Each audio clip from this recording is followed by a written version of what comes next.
तो zonal news के YouTube में आपका स्वागत है। मैं हूं आपके साथ सपना शुक्ला और चर्चा में मेरे साथ में हमारे इनपुट एडिटर सुजीत जी मौजूद है। बसपा और सपा एक साथ आए थे इस बार के चुनाव में। सबको लगा था कि कुछ बड़ा उलटफेर या इस बार के परिणामों में यूपी से तो देखने को जरूर मिलेगा, लेकिन हाथी साइकिल पर बैठी और साइकिल पंचर हो गई और सिर्फ 10 सीटें हाथी के खेमे में गई, यानी कि बसपा के खेमे गई। उसके बाद हार की समीक्षा करने के लिए हर कोई अब बैठकें बुला रहा है। इसी कड़ी में मायावती ने भी आज एक बैठक बुलाई जिसमें समीक्षा की गई। क्या कुछ उस बैठक से निकल कर आया, क्या आगे निकल कर आ सकता है, इस पर चर्चा करते हैं। सुजीत जी, आज एक बैठक की गई मायावती की तरफ से, जिस तरीके से 10 सीटें आई और हार की समीक्षा की गई, लेकिन खबर ऐसी भी आ रही है कि क्या गठबंधन में सेंध लग सकती है? देखिए, बिल्कुल आज जो समीक्षा बैठक हुई है, मायावती ने दिल्ली में जो है उत्तर प्रदेश के लोगों से बात की है, जो उनके पार्टी के पदाधिकारी हैं या जो और भी जुड़े हुए लोग हैं इस पूरे, उन सब से आज समीक्षा बैठक की है। समीक्षा बैठक में सूत्रों से हवाले से ये खबर आ रही है कि समीक्षा बैठक में मायावती को ये रिपोर्ट दी गई है कि जो वोट गठबंधन के तहत मिलना चाहिए था उनको, वो वोट नहीं मिला। खास तौर से अगर बात करें कि सपा का जो माना जाता है कोर वोट बैंक है यादव कोर वोट बैंक है, तो वो यादव वोट अगर किसी भी सीट पे बसपा का कैंडिडेट था तो वहां यादव का वोट उनको मिलना था, लेकिन वो वोट नहीं मिला। दूसरा उनका ये है कि जो शिवपाल यादव जो मुलायम सिंह के भाई हैं, अखिलेश यादव के चाचा हैं, उन्होंने एक अपनी पार्टी बना ली चुनाव से ठीक पहले और उन्होंने अपने अलग अलग उम्मीदवार हर सीट से उतार दिए। अब उनका ये आरोप है, जो सूत्रों से पता चल रहा है कि जो रिपोर्ट आई है वो ये है कि उन्होंने जो है काफी वोट काटने का काम किया, जो वोट इनको मिलना चाहिए नहीं मिला। दूसरी बात, अब देखना होगा कि इससे अब सवाल खड़ा हो जाता है कि जब वोट ट्रांसफर नहीं हुए तो गठबंधन किस बात का? तो अब ये संकेत मिल रहे हैं कि अगर वोट ना ट्रांसफर होने का आरोप लग रहा है तो क्या गठबंधन टूट सकता है?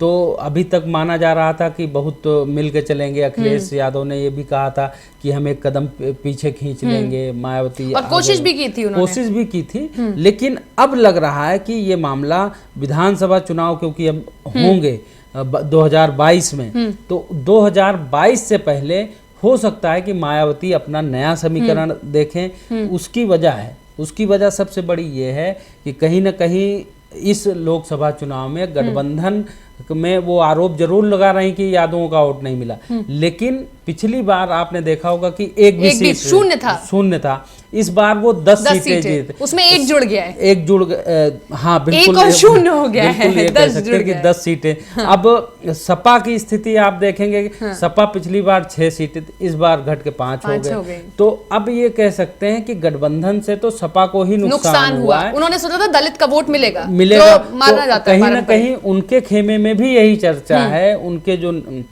उन्होंने अभी खुलकर नहीं कहा, लेकिन अंदर खाने ये चर्चा है, उनके यहाँ भी रिपोर्ट आई है कि जिस सीट पर सपा का उम्मीदवार था वहां पर बीएसपी का जो कोर वोट बैंक है वो वोट देने से कतराया है और यहाँ तक कि कैंपेन में भी नहीं गया, चुनाव प्रचार में भी नहीं गया, वो अपने घर बैठा रहा कि भाई सपा का उम्मीदवार है, सपा का वाले प्रचार करेंगे, वोट देंगे, हम नहीं जाएंगे। बीएसपी का उम्मीदवार है तो सपा वाले ने कहा कि जी उनका उम्मीदवार है, वो अपना करेंगे, हम नहीं जाएंगे। तो इसका नुकसान गठबंधन के बावजूद भी बड़े लेवल पर गठबंधन दिखा, लेकिन जो कार्यकर्ता या थे उनमें नहीं दिखा। नेताओं के स्तर पर, पार्टी स्तर पर तो गठबंधन हुआ, लेकिन जमीन पर उसका असर नहीं हुआ। यही वजह है कि अगर आप देखेंगे, एक जो पिछली बार और इस बार का 2014 और 2019 से तुलना करें तो एसपी बीएसपी पिछली बार जो एसपी को था वो 22.20% था।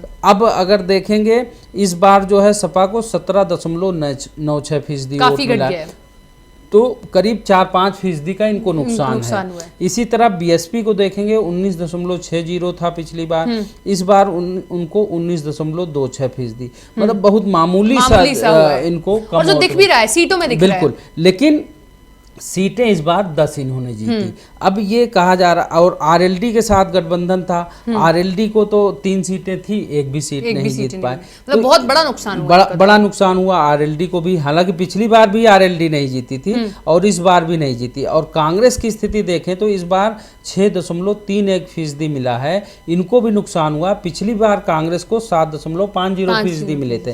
तो ये कह सकते हैं कि ये जो मत प्रतिशत हैं, कांग्रेस के भी घटे, सपा के भी घटे, बीएसपी के भी घटे, और कांग्रेस की तो एक सीट रह गई, राहुल गांधी भी हार गए, सिर्फ रायबरेली से सोनिया गांधी जीती।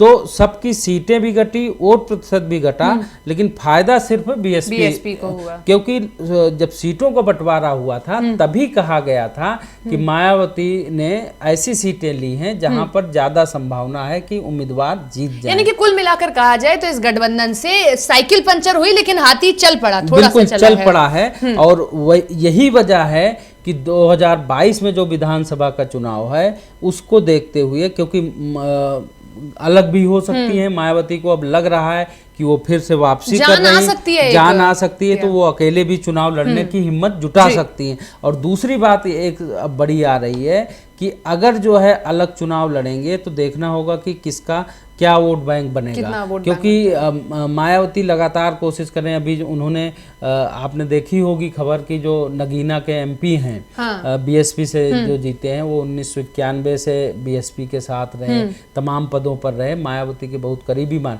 उनको वो दलित समुदाय से आते हैं, उनको लोकसभा का नेता चुना गया। बीएसपी को जो रिप्रेजेंट करेंगे लोकसभा में उनको चुना गया है, नगीना के एमपी। उसी तरह से मुख्य सचेतक बनाए गए कुंवर दानिश अली, जो जेडीएस से अभी आए थे, बीएसपी में अमरोहा से चुनाव लड़े थे, वो भी जीते हैं, तो उनको मुख्य सचेतक लोकसभा में बनाए।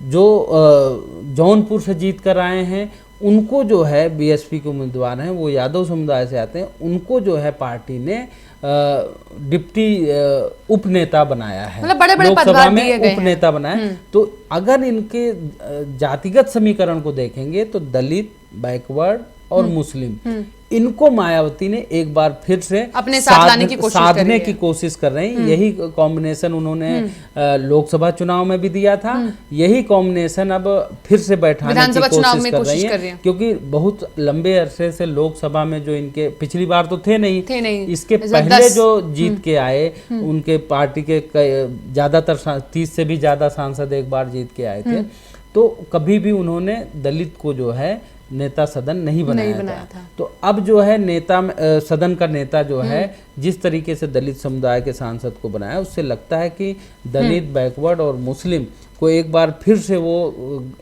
तो 2022 की तैयारी शुरू हो चुकी है 2022 के लिए जो है। तो बिल्कुल, तो 2022 की तैयारी मायावती ने शुरू कर दी है। हाथी और साइकिल एक साथ आए थे, जिसमें साइकिल तो पंचर हो गई, मात्र 5 सीटें आई, और हाथी की सीटें बढ़ गई, 0 से 10 पर पहुंच गए, एक उसमें जुड़ गया। तो अब देखना है कि क्या हाथी अब अकेले चलेगा या साइकिल का साथ लेगा, या पंजे को अपने साथ में रखने वाला है या नहीं। लेकिन सूत्रों के हवाले से जो खबर है वो है कि हो सकता है गठबंधन अब बुआ बबुआ का साथ ना चले। तो फिलहाल के लिए इतना ही, चर्चा और मुद्दों पर भी बड़े करेंगे, लेकिन सब्सक्राइब करना बिल्कुल ना भूलें, और आप बाकी तमाम खबरों के लिए देखते रहिए टोटल न्यूज।